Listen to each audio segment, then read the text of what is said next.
masuk ke materi, sebagai contoh untuk tingkat cinta Indonesia, kita menyanyikan lagu Indonesia Raya terlebih dahulu untuk membuka edan sebagai pengajian. Maju Bu, iya. Kita berdiri apa duduk Bu? Berdiri dong. Oke, ayo lagi jangan.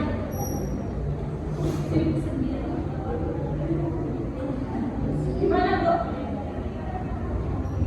Nanti kita nyanyi bersama ya anak-anak. Indonesia Raya. Indonesia tanah airku, tanah tumpah darahku. Di sanalah aku berdiri, cari pandu ibuku. Indonesia kebangsaanku, bangsa dan tanah airku. Marilah kita berseru, Indonesia bersatu. Hiduplah tanahku, hiduplah negeriku, bangsaku, rakyatku semuanya. Bangga jiwanya, bangga badannya, untuk Indonesia Raya. Indonesia yang merdeka, merdeka, tanahku, negeriku yang kucinta. Indonesia yang merdeka, merdeka, hiduplah Indonesia Raya. Indonesia yang merdeka, merdeka, tanahku, negeriku yang kucinta. Indonesia yang merdeka, merdeka, hiduplah Indonesia Raya. Oke, boleh duduk lagi. Terima kasih. Oke, sebelum kita memulai pembelajaran pada pagi hari ini, Ibu absen dahulu ya. Ya, Bu Guru. Ena Asukir, Andi Silviana, Lucy Novita, Lucy Sakit, Bu Guru. Rizky Ramdhani, Seti Hoirunisa, Sinta Febriana, Sinta izin kemana? Katanya saudaranya meninggal. Oh, tiga kali nggak masuk. Kalau yang kemarin katanya sakit dulu, dia masuk rumah sakit. Nah, kita kan sebagai teman, kalau ada yang temannya sakit, sebaiknya kita menjenguk. Iya. Nah, pada pembelajaran pagi kali ini ada tujuan pembelajarannya, yaitu siswa diharapkan mampu memahami dan menghargai keragaman budaya, suku, agama, dan bahasa yang ada di Indonesia, serta dapat bersikap toleran dan inklusif. Yang kedua yaitu siswa diharapkan mampu menunjukkan rasa cinta dan bangga terhadap tanah air, memahami sejarah, nilai luhur dan potensi yang dimiliki Indonesia. Yang ketiga yaitu siswa diharapkan mampu menggunakan bahasa Indonesia dengan tepat, efektif, dan santun dalam berbagai situasi dan konteks. Lalu, apa itu sih cinta Indonesia? Coba Mbak Septi dibacakan. Cinta Indonesia adalah sikap menghargai, mencintai, dan menjaga segala hal yang berhubungan dengan bangsa Indonesia, baik dari segi budaya, alam, maupun masyarakatnya. Rasa cinta ini bisa diwujudkan melalui hal-hal kecil seperti menjaga lingkungan, menghormati keberadaan, dan menggunakan bahasa Indonesia dengan baik dan benar. Iya, terima kasih Mbak Septi. Lalu, di sini ada gambar. Apa yang kalian pikirkan setelah melihat gambar yang ada di layar tersebut? Gambar dinosaurus ya Bu. Iya, itu kira-kira dinosaurusnya di mana ya? Museum. Iya, betul. Bagi nama museum. Nah, museum mana? Museum Borobudur. Oh, pas tadi itu ya? Iya Bu. Itu di. Kalau ini apa itu? Itu gedung apa Bu? Gedung jualan 45. Mana Bu? Di Bandung. Nah, apa itu museum? Ibu bacakan ya. Museum adalah tempat penyimpanan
waktunya jam.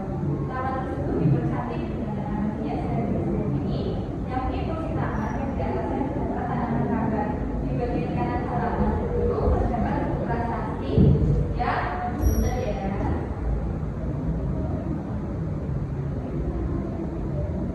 Yang menjulang sekitar 10 meter tingginya.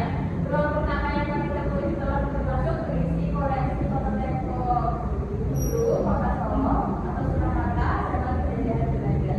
Ada juga beberapa tulisan yang berisi informasi dari kota Solo pada saat itu. Kami sempat berbicara dengan seorang penulis yang bernama Pak Bujipur. Beliau menuturkan bahwa Gedung 45 mulai dibangun tahun 1876 dan selesai tahun 1880 di zaman Belanda.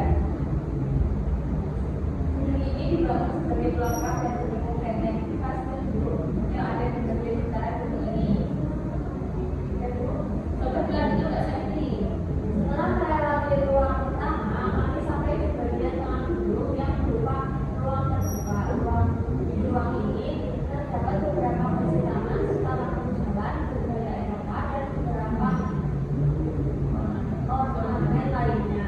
Banyak pengunjung yang berlama-lama di sana. Ada yang sedang bersantai, berfoto atau menjelajahi sudut-sudut ruang terbuka mengamati setiap arsitektur khas gedung. Tidak banyak koleksi barang yang dipamerkan di ruang kelima.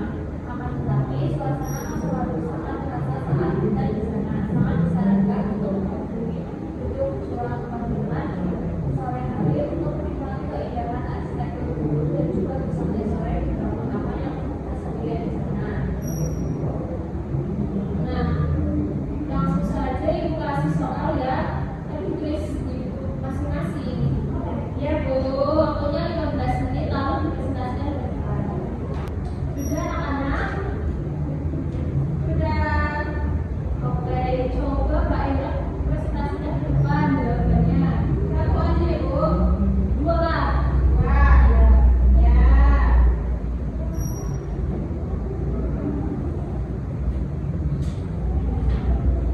Nomor 1, ruang apa saja yang terdapat di gedung juara? Bab 5. Yang pertama ada ruang kamera, ada perpustakaan, ada ruang kantor, dan ruang audiovisual. Terus yang nomor 2, yang nomor 1 ada yang benar nggak jawabannya? Sama bu, kamu kan diam aja. Ruang taman, ruang taman, ya. Nama ruang taman. Kalau yang bermandi ditambah ruang taman. Oh punya aku cuma ruang taman. Ya dan katanya sama. Ada yang sama. Nomor 2, apa keunikan gedung juara? Keunikannya gedung juara itu bergaya Eropa. Betul. Baiknya langsung berapa ya? 9. Masih 100 ya. Masih. Kembali. Sekarang Mbak Rizky.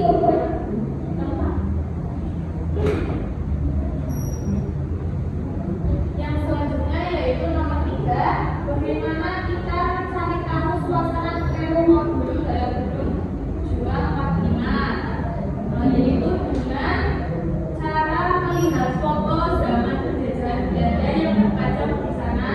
Betul. Nomor 4, apa tujuan didirikannya gedung Juang 45? Berkumpulnya para pejabat pemerintahan Hindia Belanda. Sama enggak? Seperti? Sama enggak? Punya kamu apa? Seperti apa? Tujuannya? Ya, untuk mengenang dan menghormati para pejuang. Ini tidak ada yang salah ya, sama-sama semua saling melengkapi. Lalu nomor 5, kegiatan apa saja yang dapat dilakukan di gedung Juang 45? Kegiatannya yaitu bisa dengan menikmati keindahan bangunannya, lalu bisa berfoto di bagian sudut yang menarik dan duduk bersantai di taman. Oke, terima kasih Mbak Rizky. Iya. Berarti ada berapa ya? 5. Lanjut ke materi berikutnya yaitu huruf kapital.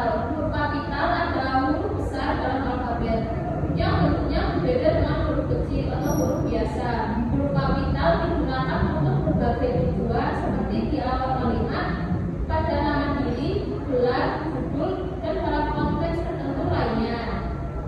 Salah satu sejarah yang dapat dilakukan di Surabaya adalah dengan mengunjungi Monumen Kastel atau Monumen Kapal Selam. Di tempat ini terdapat KRI Pasopati 410 yang dijadikan monumen peringatan sejarah perjuangan Indonesia dalam operasi pembebasan Irian Barat dari tangan penjajah di tahun 1963. KRI Pasopati 410 memiliki panjang 76,6 meter, lebar 6,3 meter, dan berat 1.300 ton. Kecepatannya mencapai 18,3 knot di atas permukaan laut dan 13,6 knot di bawah permukaan laut. Hebatnya KRI Pasopati 410 ini dilengkapi oleh 12 torpedo kompas dengan panjang 7 meter. Kapal ini dapat memuat 63 awak kapal termasuk kapten. Lalu materi selanjutnya yaitu ada kalimat perintah. Kalimat perintah adalah kalimat yang isinya menyatakan ajakan, harapan, dan larangan. Nah, kalimat ini ada beberapa pengertiannya. Kalimat yang sifatnya menyatakan ajakan biasanya dimulai dengan kata apa?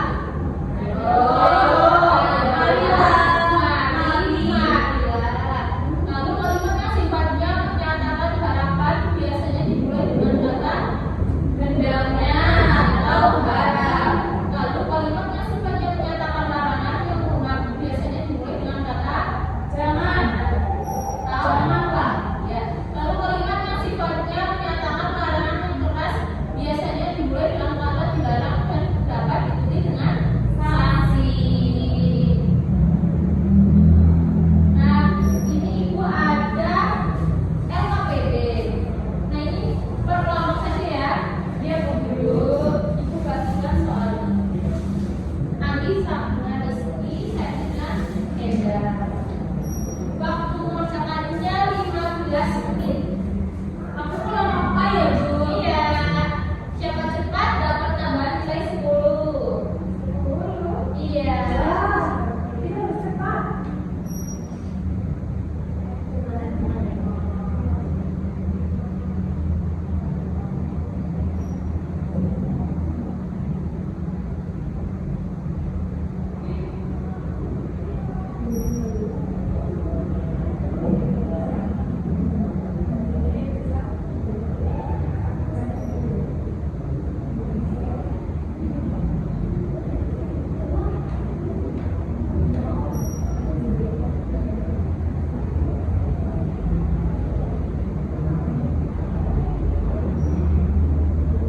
Endang.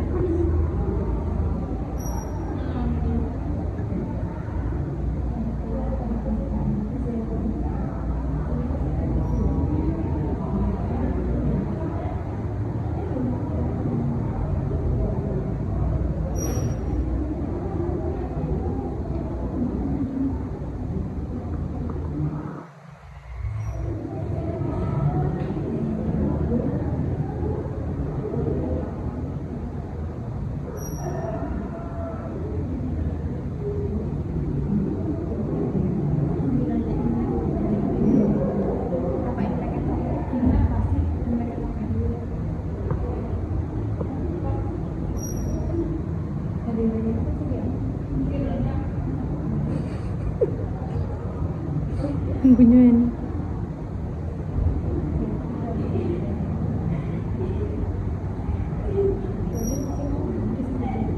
Dikerjakan Septi. Iya Bu.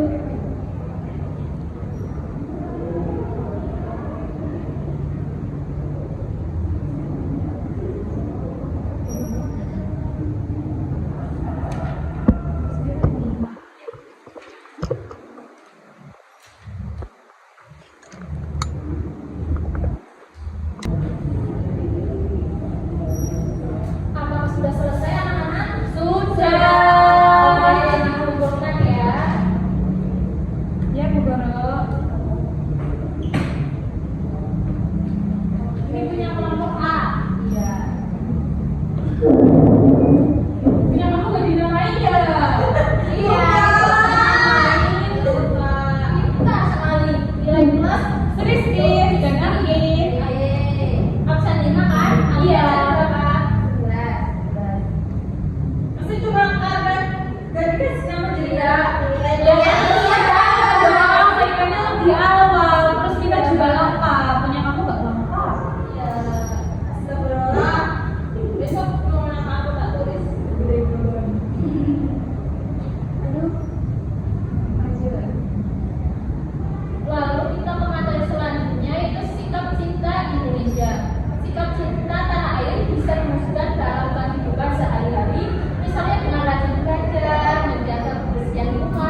dua tidak.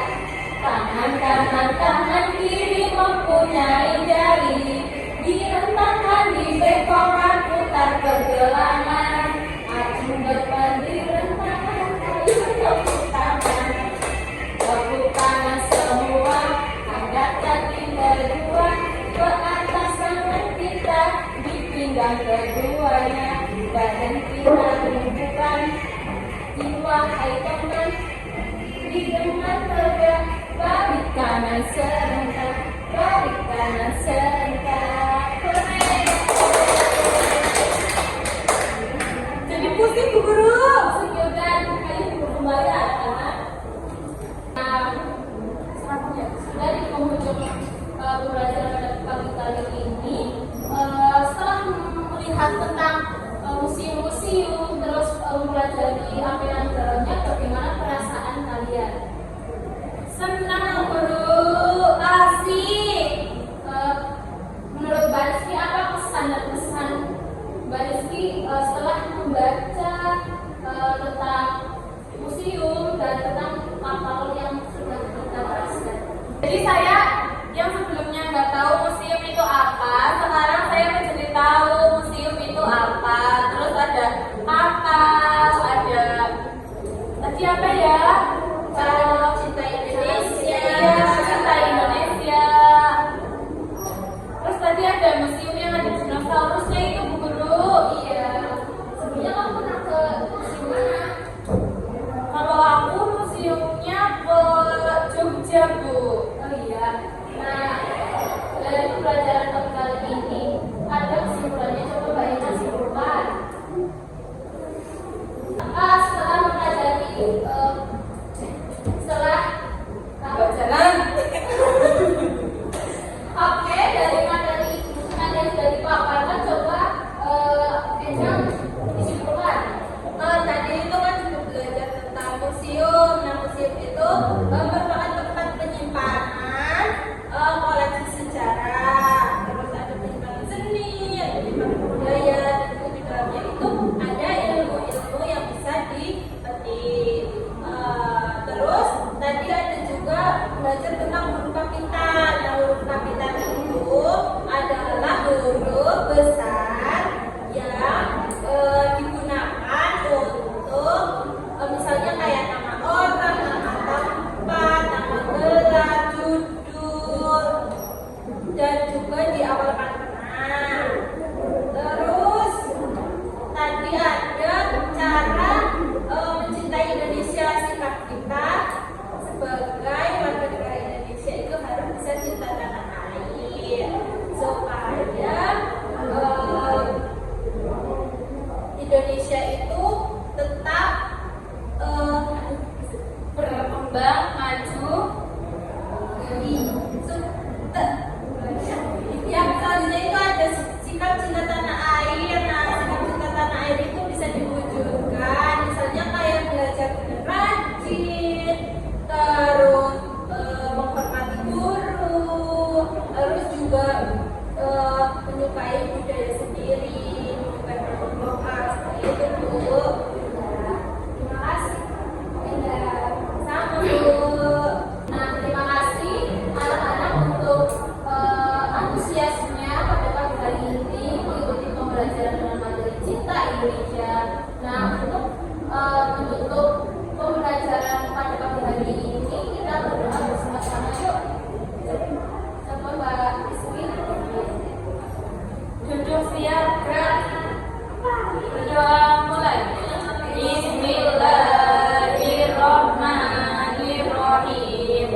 Subhanakallahumma wa bihamdika asyhadu an la ilaha illa anta astaghfiruka wa